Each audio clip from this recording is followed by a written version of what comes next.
হত্যা, গুম, দখল, সন্ত্রাসে হাসিনার লাঠিয়াল ছিল কয়েক সেনা কর্মকর্তা, বিচারের দাবি সাবেকদের। সাবেক মন্ত্রী ডাক্তার দীপু মনি গ্রেফতার, নেওয়া হয়েছে ডিবি হেফাজতে। হত্যা চেষ্টার অভিযোগ, সাবেক পুলিশ কর্মকর্তা হারুন ও বিপ্লবের বিরুদ্ধে জয়নুল আবেদিনের মামলা।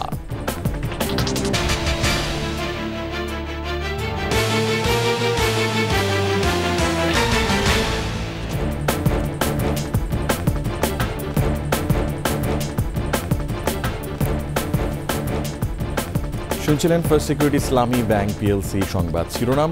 আমন্ত্রণ 21 সংবাদে, সাথে আছি আমি রিয়াজ হাফিজ।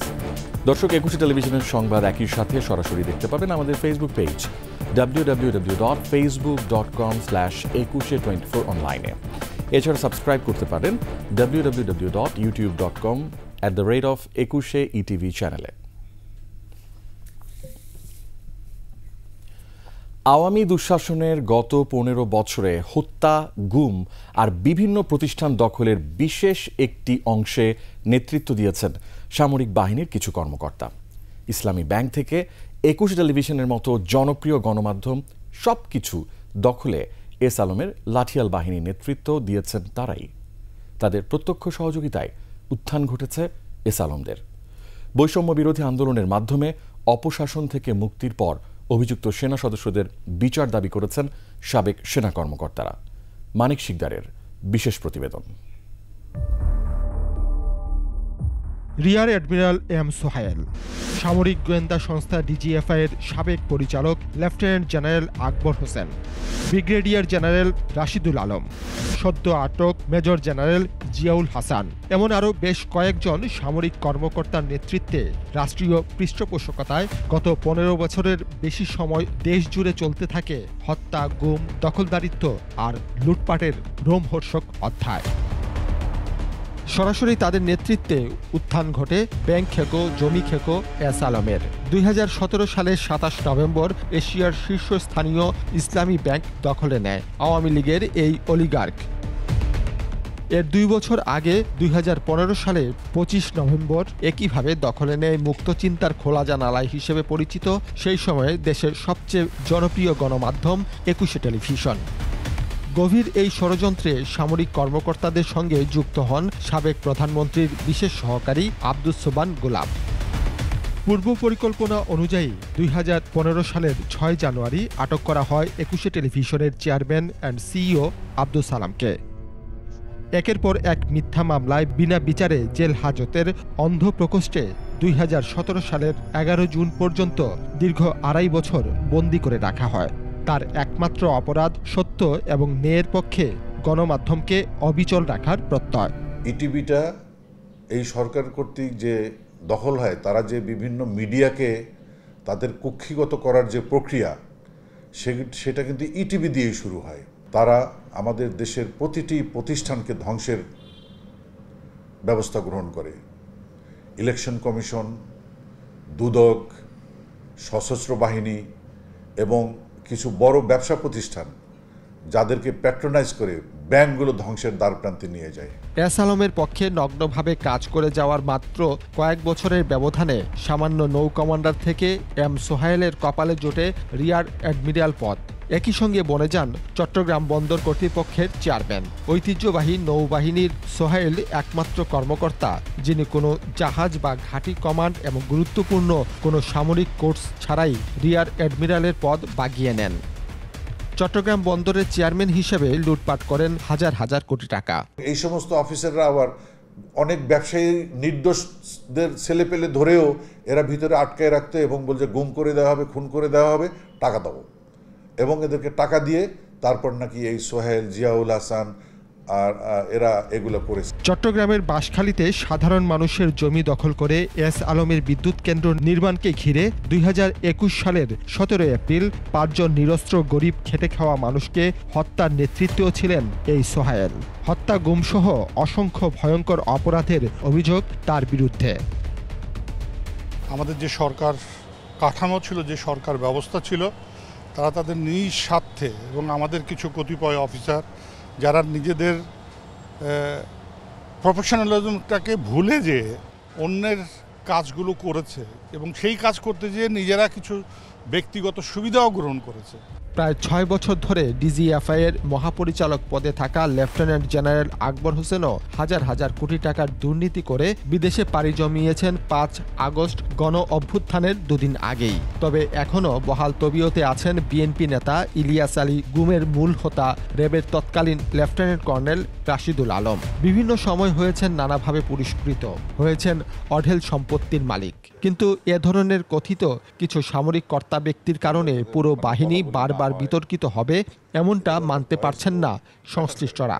ডিজিএফআইকে তারা ব্যবহার করে তাদের নিজস্ব ব্যক্তি স্বার্থ, তাদের নিজস্ব রাজনৈতিক অভিলাষ এগুলো চরিতার্থ করার জন্য। এটা সেনাবাহিনীকে মানুষের কাছে হেয় করার জন্য আর একটা হীন প্রচেষ্টা ছিল এই সরকারের। কেবল চাকুরিচ্যুতি, অব্যাহতি কিংবা ওএসডি করা নয়, অভিযুক্তদের আইনের আওতায় এনে কঠিন শাস্তির বিকল্প নেই বলে মত সাবেক সেনা কর্মকর্তাদের। তারা বলছেন এসব দুষ্কৃতিকারী ভবিষ্যতে যাতে কোনো অবস্থায় দেশ ছেড়ে পালাতে না পারেন। যারা এই ধরনের কাজের সাথে সরকারের সাথে ওতপ্রোতভাবে জড়িত থেকে নিজেদের আমাদের এই সেনাবাহিনীর ভাবমূর্তিকে নষ্ট করেছে, এই ভাবমূর্তিকে ফেরত আনার জন্য এই সকল অফিসারদের বিচার হওয়া উচিত। আগামীতে কোনো সেনা সদস্য যেন বিশেষ কোনো ব্যক্তি বা দলীয় স্বার্থে ব্যবহৃত না হন তার নিশ্চয়তা বিধানেরও দাবি জানিয়েছেন সাবেক কর্মকর্তারা। মানবতা বিরোধী যে সমস্ত অপরাধ করছে। মানিক শিকদার, ২১ টেলিভিশন, ঢাকা। এদিকে নৌবাহিনী থেকে বাধ্যতামূলক অবসর দেওয়া হয়েছে রিয়ার অ্যাডমিরাল এম সোহায়েলকে। বাংলাদেশ নৌবাহিনীর সূত্রে এ তথ্য নিশ্চিত করা হয়েছে। এম সোহায়েল বিভিন্ন পদে দায়িত্বরত অবস্থায় নিজেকে নানান বিতর্কিত কর্মকাণ্ডে জড়িত করার অভিযোগ রয়েছে। তিনি চট্টগ্রাম বন্দর কর্তৃপক্ষের চেয়ারম্যান হিসেবেও দায়িত্ব পালন করেন।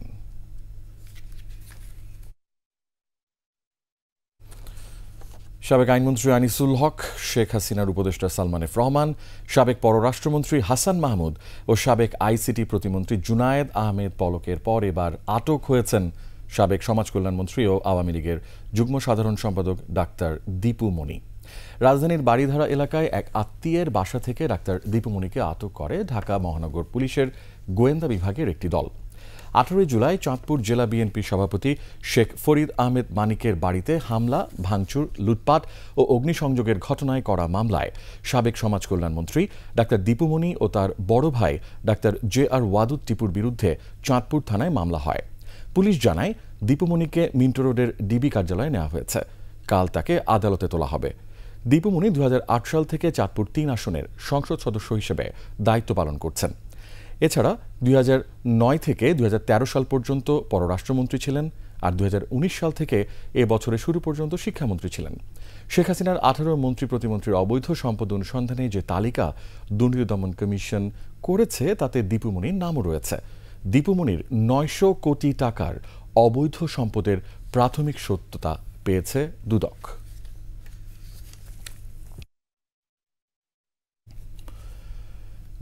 সালে 6 জুলাই জাতীয় সংসদ ভবনের সামনে মানিক মিয়া অ্যাভিনিউয়ে পুলিশের লাঠি পেটায় গুরুতর আহত হয়েছিলেন তৎকালীন বিরোধী দলীয় চিফ হুইপ জয়নুল আবেদিন ফারুক। ঘটনার 13 বছর পর সোমবার হত্যা চেষ্টার অভিযোগে সাবেক পুলিশ কর্মকর্তা হারুনুর রশিদ ও বিপ্লব কুমার সরকারের বিরুদ্ধে মামলা করেছেন তিনি। বিস্তারিত জানাচ্ছেন আফসানা জাহান নীলা। 13 বছর আগে তৎকালীন বিরোধী দলীয় চিফ হুইপ জয়নুল আবেদিন ফারুকের সাথে এমন অধ্যত্বপূর্ণ আচরণ করেছিলেন পুলিশ কর্মকর্তা হারুনুর রশিদ ও বিপ্লব কুমার সরকার। জাতীয় সংসদ ভবনের সামনে মানিক মিয়া অ্যাভিনিউয়ে সংগঠিত এ ঘটনায় রাজধানীর শেরেবাংলা থানায় মামলা করতে চেয়েও সে সময় ব্যর্থ হন জয়নুল আবেদিন ফারুক। গত 5 আগস্ট শেখ হাসিনা ক্ষমতাচ্যুত হলে মামলার সিদ্ধান্ত নেন বিএনপি চেয়ারপারসনের উপদেষ্টা জয়নুল আবেদিন ফারুক। সোমবার রাজধানীর শেরেবাংলা নগর থানায় মামলা দায়ের করার পর থানা কমপ্লেক্সের সামনে সাংবাদিকদের সঙ্গে কথা বলেন তিনি। আমার বন্ধু আশরাফুদ্দিন নিজান নির্দেশ প্রাপ্ত হয়ে একটি মামলা দায়ের করতেই আসছিলেন এই শেরেবাংলা নগরে। তখনকার পুলিশ কর্মকর্তা ভিতরেও ঢুকতে দেননি, মামলা নেন নাই, মামলা কোর্টে করা হয়েছে। সেই মামলা তদন্ত হয়ে 3 দিনের মাথায় সেই মামলা বাতিল করে দেওয়া হয়েছে। ন্যায় বিচারের আশায় মামলা দায়ের করা হয়েছে বলে জানান তিনি। আমার বিরুদ্ধে পুলিশ বাদী হয়ে একটা মামলা করেছে, সে মামলা এখনো আমাকে হাজিরা দিতে হয়। আফসানা নীলা, 21 টেলিভিশন। নিচ্ছি সংবাদ বিরতি, যখন ফিরছি তখন থাকছে। তত্ত্বাবধায়ক সরকার বাতিল কেন অবৈধ নয় হাইকোর্টের রুল, আওয়ামী লীগ নিষিদ্ধ চেয়ে রিট।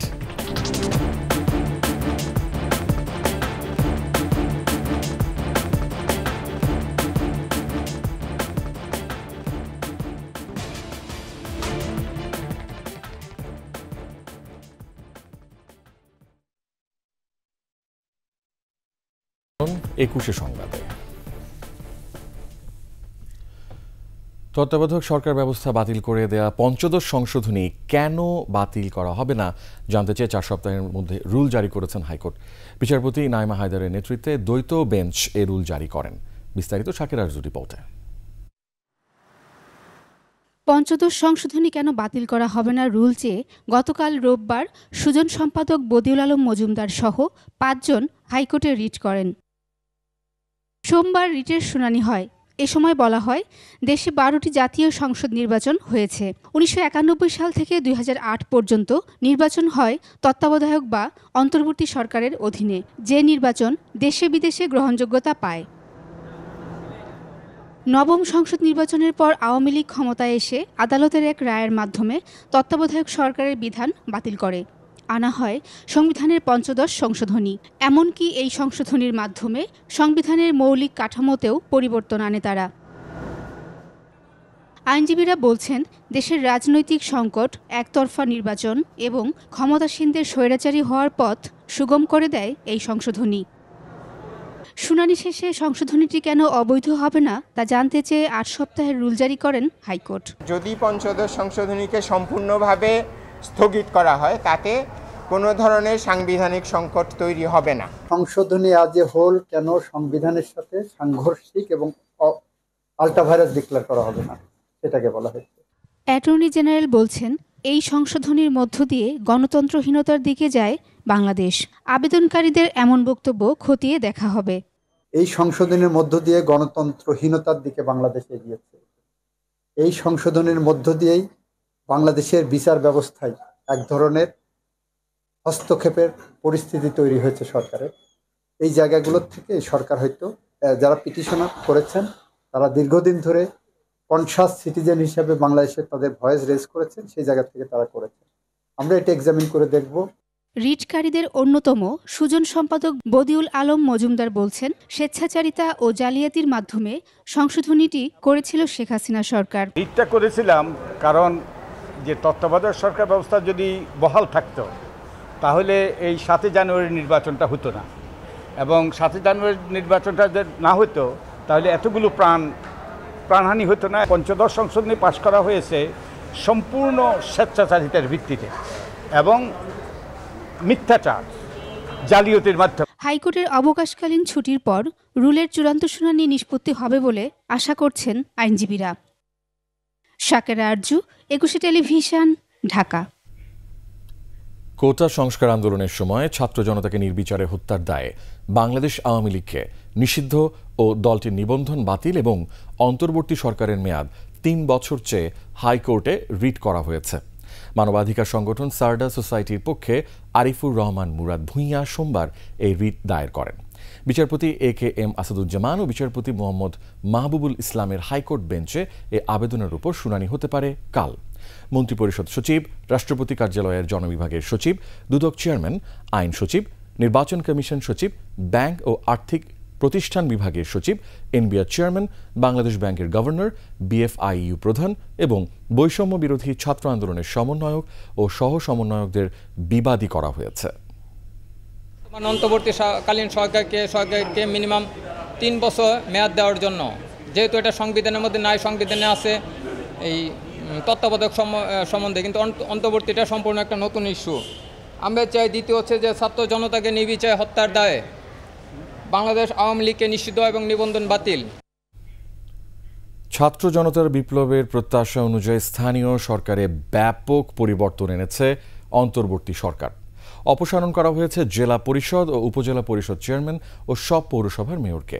এছাড়াও অপসারণ করা হয় 12 সিটি কর্পোরেশনের মেয়রকে। এসব পদে দায়িত্ব দেওয়া হয়েছে প্রশাসককে। স্থানীয় সরকার উপদেষ্টা জানান, রাষ্ট্র সংস্কারের অংশ হিসেবেই এই পদক্ষেপ। মফিউর রহমানের রিপোর্ট। ছাত্র জনতার আন্দোলনের মুখে গেল 5ই আগস্ট প্রধানমন্ত্রীর পদ থেকে শেখ হাসিনার পদত্যাগের পর স্থানীয় সরকারের জনপ্রতিনিধিদের অধিকাংশই আত্মগোপনে চলে গেছেন। দলীয় ব্যানারে নির্বাচন হওয়ায় জেলা ও উপজেলা পরিষদ থেকে শুরু করে সিটি কর্পোরেশন ও পৌরসভার প্রায় সব শীর্ষ পদই আওয়ামী লীগের নেতাকর্মীদের দখলে ছিল। জনগণের প্রত্যাশা সব ক্ষেত্রেই রাষ্ট্র সংস্কার করার। এর অংশ হিসেবে অন্তর্বর্তী সরকার সিদ্ধান্ত নেয় স্থানীয় সরকারে পরিবর্তনের।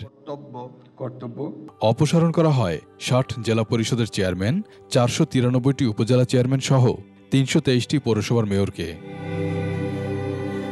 এছাড়াও অপসারণ করা হয় ঢাকা উত্তর, ঢাকা দক্ষিণ, চট্টগ্রাম, খুলনা, রাজশাহী, সিলেট, বরিশাল, নারায়ণগঞ্জ, কুমিল্লা, রংপুর, গাজীপুর ও ময়মনসিংহ সিটি কর্পোরেশনের 12 মেয়রকে। ছাত্র জনতার প্রত্যাশা অনুযায়ী এই অপসারণ বলে জানান স্থানীয় সরকার উপদেষ্টা। তাদের যে প্রত্যাশা সেগুলিকে কার্যকরী করার জন্য আমাদের উপরে যে একটা এন্ট্রাস্টমেন্ট হয়েছে, একটা ট্রাস্ট বলা যেতে পারে, সেটা আমরা প্রতিনিধি হিসাবে করছি। এখন বড় আকারে বড় পরিসরে এই উপজেলা, পৌরসভা, জেলা পরিষদ আর সিটি কর্পোরেশন এগুলিতে নতুন করে প্রশাসক দেওয়া হয়েছে এবং সবগুলোতে আমরা ওই প্রশাসন থেকে দেওয়া হয়েছে। এখনই ইউনিয়ন পরিষদ ও ওয়ার্ড কাউন্সিলরদের বিষয়ে সিদ্ধান্ত নেওয়া হয়নি বলেও জানান উপদেষ্টা। কাউন্সিলরদের ব্যাপারে কোনো সিদ্ধান্ত হয়নি যে যদি অ্যাডমিনিস্ট্রেটর থাকে কাউন্সিলররা কি দায়িত্ব পালন করবেন কি করবেন না, এটা এখন তাদের ব্যাপার আর কি। মফিউর রহমান, একুশে টেলিভিশন, ঢাকা। নিচ্ছে আরও একটি সংবাদ বিরতি। যখন ফিরছি তখন অন্যান্য খবরের সঙ্গে আরও থাকবে। দায়িত্ব নেয়ার পর প্রথম বিসিবিতে ক্রীড়া উপদেষ্টা তামিম ইকবালকে সঙ্গে নিয়ে মাঠ পরিদর্শন। অন্তর্বর্তী সরকারের দায়িত্ব নেয়ার পর প্রথমবারের মতো বাংলাদেশ ক্রিকেট বোর্ড পরিদর্শনে গিয়েছেন যুব ও ক্রীড়া উপদেষ্টা আসিফ মাহমুদ সজীব ভুঁইয়া। একই দিনে বিসিবিতে হাজির হন সাবেক অধিনায়ক তামিম ইকবাল। পরে এই ওপেনারকে নিয়েই বিসিবি প্রাঙ্গণ ঘুরে দেখেন ক্রীড়া উপদেষ্টা। পারভেজ খোকনের রিপোর্ট। বাংলাদেশ ক্রিকেট বোর্ড পরিদর্শন করেছেন যুব ও ক্রীড়া মন্ত্রণালয়ের উপদেষ্টা আসিফ মাহমুদ সজীব ভুঁইয়া। এদিন বিসিবিতে আসেন দেশ সেরা ওপেনার তামিম ইকবালও।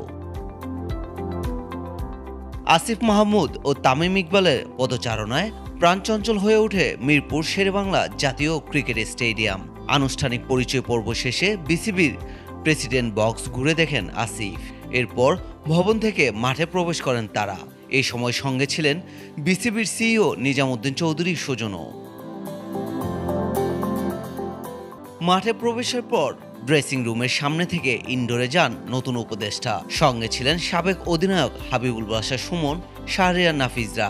পরে মিডিয়া রুমেও প্রবেশ করেন আসিফ মাহমুদ। এছাড়া একাডেমি ভবনে যান তারা। নতুন দায়িত্ব পাওয়ার পরে আমি আমাদের ক্রীড়া মন্ত্রণালয়ের অধীনে যেই ফ্যাসিলিটিসগুলো আছে সবগুলোতে একটু ঘুরে দেখছি। আজকে বিকেএসপিতে যাওয়ার কথা ছিল, যেতে পারিনি। ক্রীড়া পরিদপ্তর সহ এখানে বিসিবিতে আসা হয়েছে। অবকাঠামোগত যেই অবস্থা আছে সেটা দেখতে চেয়েছিলাম, সেটা দেখলাম ঘুরে ঘুরে সব জায়গায়। নারী ও টি-20 বিশ্বকাপ নিয়ে চলমান সংকট নিরসনের উপায় খুঁজে বের করতেই বিসিবিতে আসেন বলে জানান আসিফ মাহমুদ। নারী ক্রিকেট দলের সাথে দেখা হলো, তারা সামনে উইমেন টি-20 ওয়ার্ল্ড কাপ খেলতে যাচ্ছে এবং যেই ব্যাপারগুলো এখানে উন্নয়নের প্রয়োজন আছে সে ব্যাপারে একটু নোট নিলাম। আশা করি সামনে এগুলো আমরা ঠিক করে দিতে পারবো। এদিকে একই দিনে তামিমের বিসিবিতে আসাটা অনেকটাই কাকতালীয় মনে হয়েছে ক্রিকেট প্রেমীদের কাছে। কেন এই দেশ সেরা ওপেনার বিসিবিতে এসেছিলেন সেই কারণটাও জানা যায়নি। অভিজ্ঞতা, বিভিন্ন তাদের এক্সপেরিয়েন্স একজন আরেকজনের সাথে শেয়ার করেছে, এক একজনের এক একটা এরিয়াতে এক্সপেরিয়েন্স। এই বিষয়গুলি মোটামুটি কথা হয়েছে। স্পেসিফিক কোনো আপনারা যেটা জানতে চাচ্ছেন বা বুঝতে চাচ্ছেন এরকম কোনো বিষয়ে কথা হয়নি। বিসিবির অবকাঠামোর সুযোগ সুবিধা পরিদর্শন শেষে কর্মকর্তাদের সঙ্গে মত বিনিময় করেন উপদেষ্টা আসিফ মাহমুদ।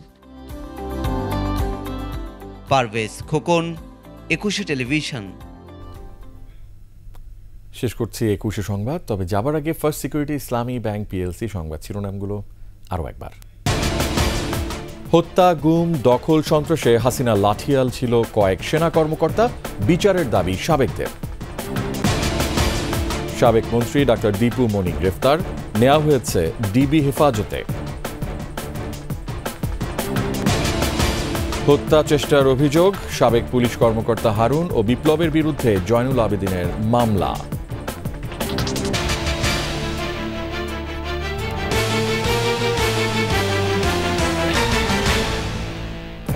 সর্বশেষ সংবাদ জানতে ডায়াল করুন 2021 নম্বরে আর ভিজিট করুন 21-tv.com ওয়েবসাইটে। এছাড়া ফেসবুকে ভিজিট করতে পারেন www.facebook.com/2124 অনলাইনে। এতক্ষণ সঙ্গে থাকার জন্য অসংখ্য ধন্যবাদ। আমাদের পরবর্তী সংবাদ 10:55 দেখার আমন্ত্রণ রইল। 21-এর সাথেই থাকুন।